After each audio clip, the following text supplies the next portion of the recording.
एक बार फिर से हाजिर हूँ दोस्तों अटैक ऑन टाइटन के एपिसोड 83 या कहूँ सीजन 4 पार्ट 2 के एपिसोड 8 के एक्सप्लेनेशन के साथ। एपिसोड की शुरुआत में हम देखते हैं कि हांजी अपना पीछा करते हुए कुछ यागरिस्ट को गोली से उड़ा देती है और उनको गोली मारने के दौरान वो दुखी भी होती है। इसके बाद हम देखते हैं लिवाई को जो भी बेहोश पड़ा होता है। हांजी उससे कहती है कि अब हमारा पीछा करने वाला कोई नहीं है, हर कोई टाइटन में बदल चुका है, लेकिन तुम अकेले बच गए। तुम इतनी चोट खाकर भी जिंदा हो क्योंकि तुम एक एक्करमैन हो। इस दौरान हम देखते हैं कि हांजी लिवाई के मुंह के जख्मों पर टांके लगा रही होती है और बाद में उनको पट्टी से ढक देती है। इसके बाद हांजी लिवाई के पास बैठकर खुद से ही बातें करना शुरू कर देती है। हांजी खुद से बातें करते हुए कहती है कि अब हम क्या करें, ऐसा नहीं है कि हम दोनों ही जी को रोक सकते थे।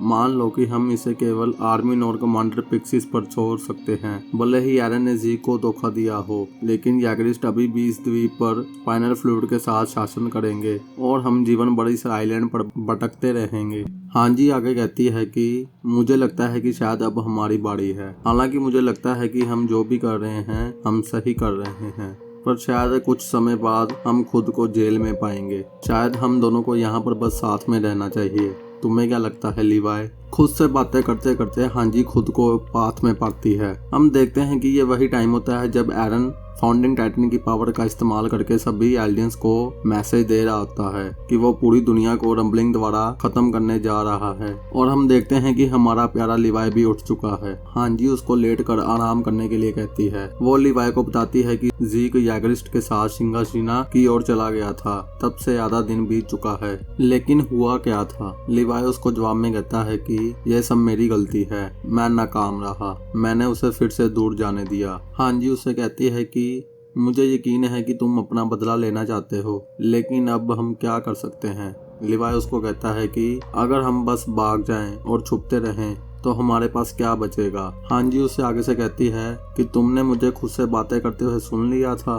लिवाई उसे कहता है कि तुम ये क्या बना रही हो? क्या तुम मुझे इस घोड़ा गाड़ी के साथ ले जाने की योजना बना रही हो? उसके बाद हम देखते हैं कि सीन प्रेजेंट में शिफ्ट होता है। लिवाई कमांडर मेगाथ और पीक के साथ बातचीत कर रहा होता है। लिवाई उन दोनों को कहता है कि मेरा सिर्फ एक ही लक्ष्य है, जीक को मारना, और हमारी मंजिल भी एक है। कमांडर मेगाथ लिवाई को आगे कहता है कि मैंने सुना है कि तुम्हारा कौशल 9 टाइटन से भी ज्यादा है, पर अब तुम अपनी तरफ देखो, क्या तुम मेरी गोली को चकमा दे पाओगे? लिवाई कमांडर मेगाथ को आगे कहता है कि मैं कोई गोली को चकमा नहीं देने वाला, लेकिन मैंने खुद को इस दयनीय स्थिति में अपने दुश्मन के सामने पेश किया है। तुम चाहे गोली मारो या मुझे सुनो, ये तुम पर निर्भर करता है।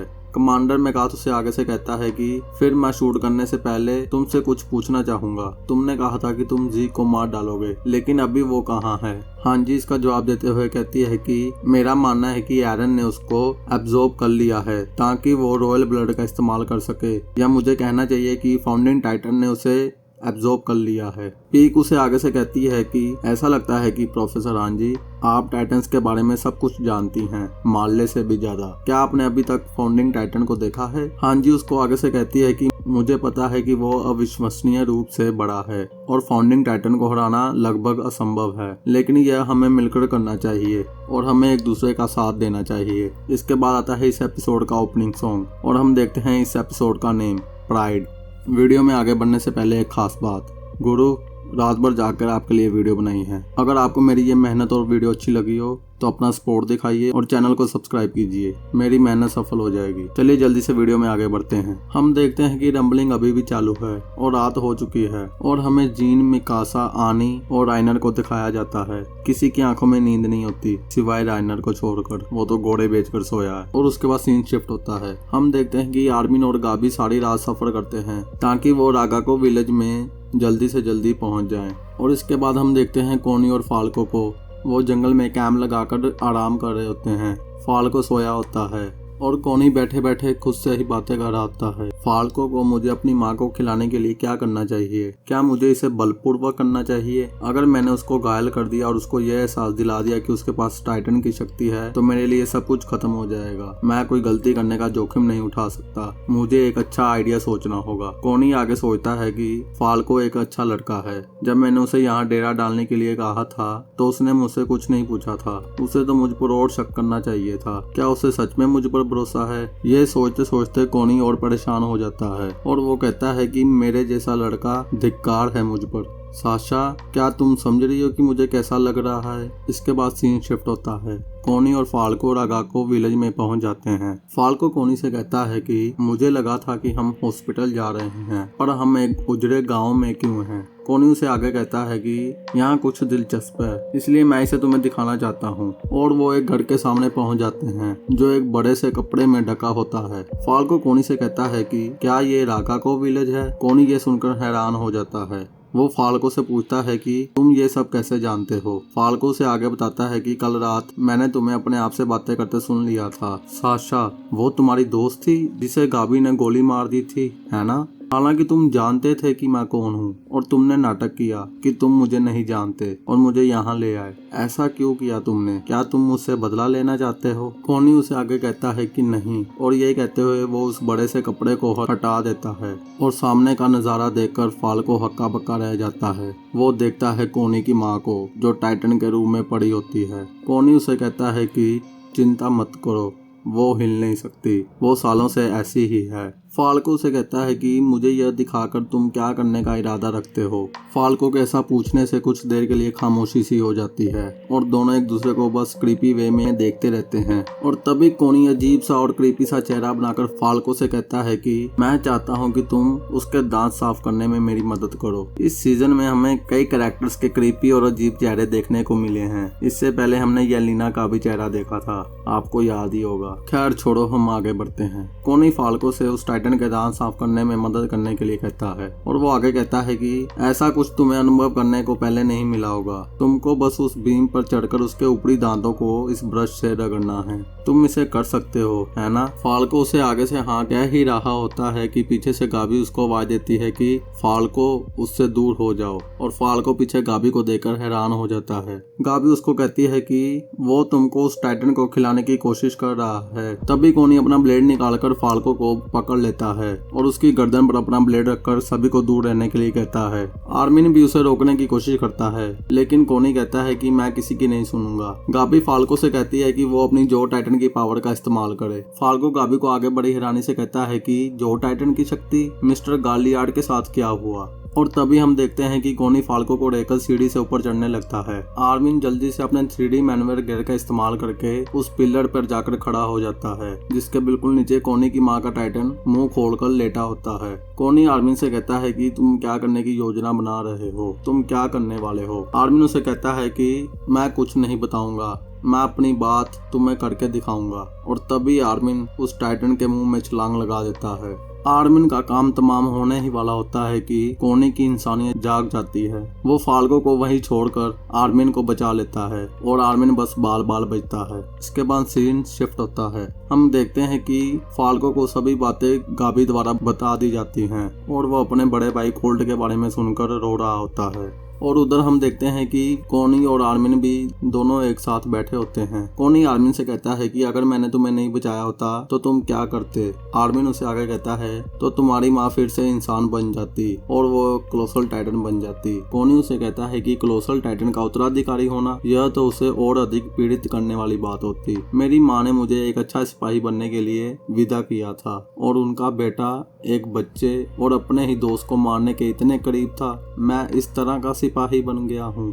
आर्मिन उसे आगे कहता है कि मैं भी कमांडर एडमिन की तरह नहीं बन सका। कोनी उसे आगे कहता है कि मैं एक ऐसा सैनिक बनना चाहता हूँ जिस पर मेरी माँ को गर्व हो सके, इसलिए चलो चलते हैं और जरूरतमंदों को बचाते हैं। इसके बाद सीन शिफ्ट होता है। हम देखते हैं कि लुइस जख्मी होकर बेड पर लेटी होती है और मिकासा उसके पास खड़ी होती है। लुइस ने मिकासा का रेड स्कार्फ पहना होता है। मिकासा लुइस से कहती है कि मैंने इस स्कार्फ को हर जगह ढूंढा। लुइस उसे आगे से कहती है कि क्या तुम मुझे ढूंढ रही थी या शायद इस स्कार्फ को? मिकासा उसे आगे कहती है कि मुझे पहले ही लगा था कि इस स्कार्फ को तुमने ही उठाया होगा। लुइस उसे आगे से कहती है कि मुझे माफ कर दो, मुझे लगा था कि यह मुझे तुम्हारे और करीब लाएगा। मेरे पेट के अंदर ठंडे स्पेयर का एक टुकड़ा है और वो कहते हैं कि वो इसे बाहर नहीं निकाल सकते।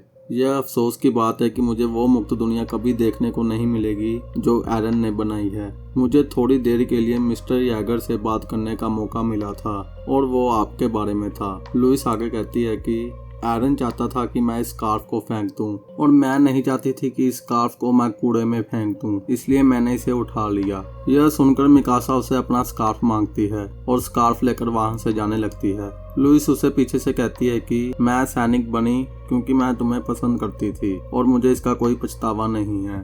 इसके बाद सीन शिफ्ट होता है। जैगरिस्ट और सेना के लोग शहर में से मलबे को साफ कर रहे होते हैं। इन सोल्जर में से एक सोल्जर कहता है कि वह टाइटन इस रंबलिंग की आखिरी लाइन के होने चाहिए और इसके बाद अंत में हम इस रंबलिंग के शोर से मुक्त हो जाएंगे। और दूसरा सैनिक कहता है कि इस रंबलिंग का शोर मुझे उन घंटियों की आवाज की तरह लगता है जो हमारे लिए आजादी की घोषणा करती हैं। और हम देखते हैं कि आखिरी वॉल टाइटन्स भी वहां से चले जाते हैं। इसके बाद सीन शिफ्ट होता है। फ्लोच सभी रेजिमेंट्स के सोल्जर को इकट्ठा करके उनको एक भाषण टाइप सा दे रहा होता है। वो कहता है कि हमारे एलियन साम्राज्य को 1 सदी से भी अधिक समय से दुनिया ने सताया था, लेकिन अब ये सब खत्म हो गया है और हम सब आजाद हैं। ये सब हमारे मुक्तिदाता एरन द्वारा किया गया है। हम दुनिया के खिलाफ जीत गए हैं। उन्हीं सोल्जर की भीड़ में खड़ा एक सोल्जर मिकासा से कहता है कि क्या तुम जैगरिस्ट में शामिल नहीं होगी और हमारे शासकों में से एक नहीं बनोगी। मिकासा उसे आगे से कहती है कि मुझे कोई रुचि नहीं है।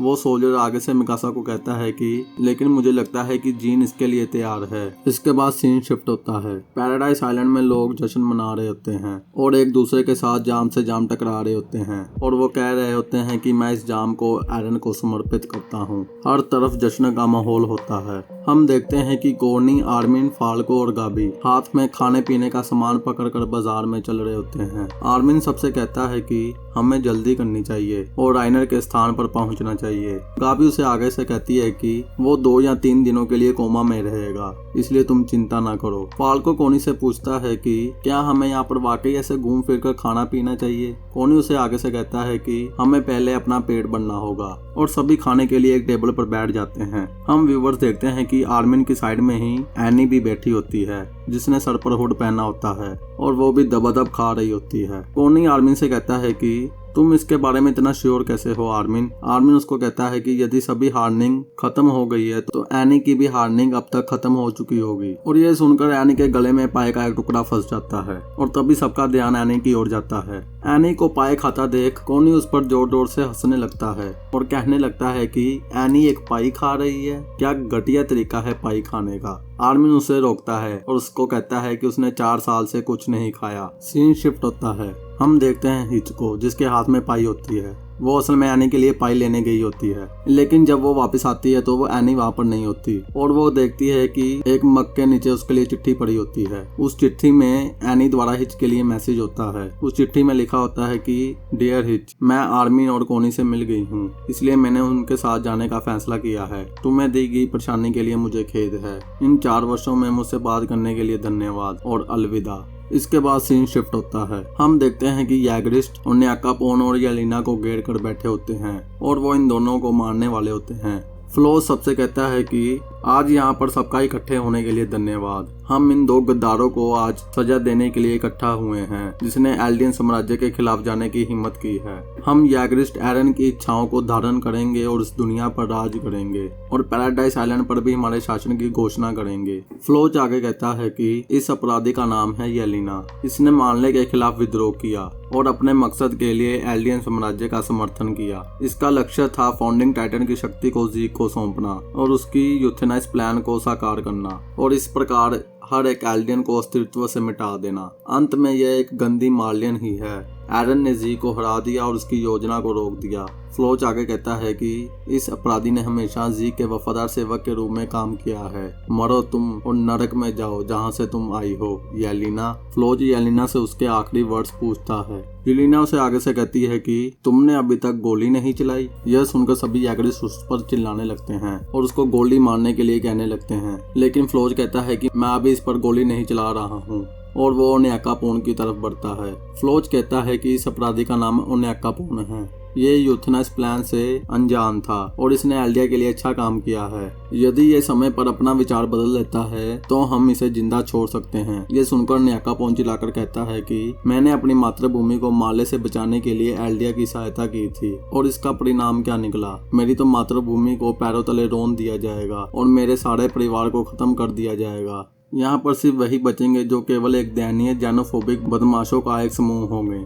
जीवन जीने के लायक नहीं है। अगर जीवन जीने का मतलब है कि मुझे तुम जैसे लोगों की चापलूसी करनी होगी तो मुझे नहीं जीना। तुम लोगों को तो ये पता ही होना चाहिए कि ये कितना अनुचित है। तुम लोग ये सब कुछ क्यों नहीं समझते। और ओन्याकापोन जीन की तरफ देखकर कहता है कि बस वहीं पर खड़े मत रहो, कुछ कहो जीन। और तभी जीन ओन्याकापोन के चेहरे के सामने बंदूक रख देता है और हम गोलियों की आवाज सुनते हैं। लेकिन गोलियां ओन्याकापोन पर नहीं चलाई गई होती, वो नीचे फर्श पर चलाई जाती हैं। फ्लो जीन से पूछता है कि तुम ये क्या कर रहे हो। जीन उसे कहता है कि शायद मैं चूक गया। और तभी हम पीछे से देखते हैं कि कार टाइटन सब पर हमला कर देता है और वो अपने मुंह में जीन ओन्याकापोन और येलेना को लेकर भाग जाती है। फ्लोच खड़ा होता है, वो समझ जाता है कि कुछ गड़बड़ है। वो सभी से पूछता है कि मिकासा कहाँ है, जल्दी से मिकासा को लेके आओ, मिकासा कहाँ है। और तभी सीन शिफ्ट होता है। हम देखते हैं कि मिकासा, आर्मिन, कोनी, फाल्को और गाबी सभी इकट्ठा होते हैं। मिकासा सभी से कहती है कि तुमने यह सुना, लगातार 4 गोलियां, यह जीन का हमारे लिए संकेत है। हमारे पास पहले से ही ढेर सारे हथियार और खाना पैक किया हुआ है। उनका पूरा ध्यान किले की दूसरी तरफ होना चाहिए। और ये कहते हुए सभी वहाँ से निकल पड़ते हैं। तभी एनी पीछे देखती है कि उनकी तरफ कोई देख रहा होता है। हमें खिड़की में किसी की परछाई दिखाई जाती है। मेरे ख्याल से ये कीथ सैश है। आपको क्या लगता है कि कौन होगा? मुझे कमेंट में जरूर बताना। एनी आर्मिन से कहती है कि शायद हमें कोई देख रहा है, हमें क्या करना चाहिए आर्मिन? आर्मिन उसे आगे कहता है कि हमें बस चलते रहना चाहिए। इसके बाद सीन शिफ्ट होता है। ओन्याकापोन और जीन नदी में खुद को साफ कर रहे होते हैं। जीन नदी में उल्टियां कर रहा होता है और वो कहता है कि मैं फिर कभी टाइटन के मुंह में नहीं जा रहा हूँ। और उधर हम देखते हैं कि येलेना और हांजी भी कार टाइटन के पास खड़े होते हैं। हांजी कार टाइटन से पूछती है कि कार टाइटन के रूम में एक बार में तुम कई महीनों तक रह सकती हो, तो क्या तुमने कभी अपने दांतों को ब्रश करने के बारे में नहीं सोचा? कार टाइटन उसे आगे कहती है कि एक महिला को ऐसा कहना अच्छी बात नहीं है। ओन्याकापोन जीन से कहता है कि तुम कब से मार्ले के साथ सेना में शामिल हो गए? जीन उसे आगे से कहता है कि कल रात को। ओन्याकापोन कहता है कि क्या तुम्हें यह सही लगता है? यदि तुम यागरिस्ट के साथ होते तो तुम्हारी स्थिति और सुरक्षित हो जाती। जीन उसे आगे कहता है कि काश मैं अपने कमरे में अपने कान बंद कर लेता, लेकिन अगर मैं ऐसा कर लेता तो मरे हुए लोगों की जली हुई राख मुझे कभी माफ नहीं करती। ओन्याकापोन उसे कहता है कि मैं वास्तव में समझ नहीं पा रहा हूँ कि तुम क्या कह रहे हो, लेकिन तुम्हारा शुक्रिया। येलेना हांजी से पूछती है कि तुमने मुझे भी क्यों बचाया? हांजी उसे आगे से कहती है कि तुम्हें सुरक्षित रखना कार टाइटन की शक्ति को उधार लेने के सौदे का हिस्सा था। वो तुम्हें जीवित रखना चाहते थे। तब येलेना का ध्यान जाता है कमांडर मेगाथ की ओर। उसके बाद सीन शिफ्ट होता है। एनी राइनर को लाते मार मार कर उठा रही होती है और अपना राइनर भाई भी घोड़े बेचकर सो रहा होता है, लेकिन एनी की लात खाकर वो उठ जाता है और वो एनी को देखकर हैरान हो जाता है। और उसके बाद वो देखता है सबको। गाबी और फाल्को उसको शांत रहने के लिए कहते हैं और उसको कहते हैं कि तुम चिंता मत करो, अब हम सब एक ही तरफ हैं। कोनी राइनर से कहता है कि हमारे पास टाइम नहीं है, चलो चलते हैं। राइनर कहता है पर कहाँ? कोनी उसे कहता है दुनिया को बचाने के लिए। मैंने ऐसे ही अटैक ऑन टाइटन के पिछले एपिसोड्स की भी एक्सप्लेनेशन की हुई है। अगर आप वो देखना चाहते हैं तो वो साइड में आ रहे होंगे, आप वो देख सकते हैं। और अगर आप द ग्रेट टाइटन वॉर और द रम्बलिंग की ब्रीफ हिस्ट्री के बारे में जानना चाहते हैं तो उसकी वीडियो भी साइड में आ रही होगी, आप उसे भी देख सकते हैं। मिलूंगा आपको नेक्स्ट वीडियो में, तब तक के लिए गुड बाय।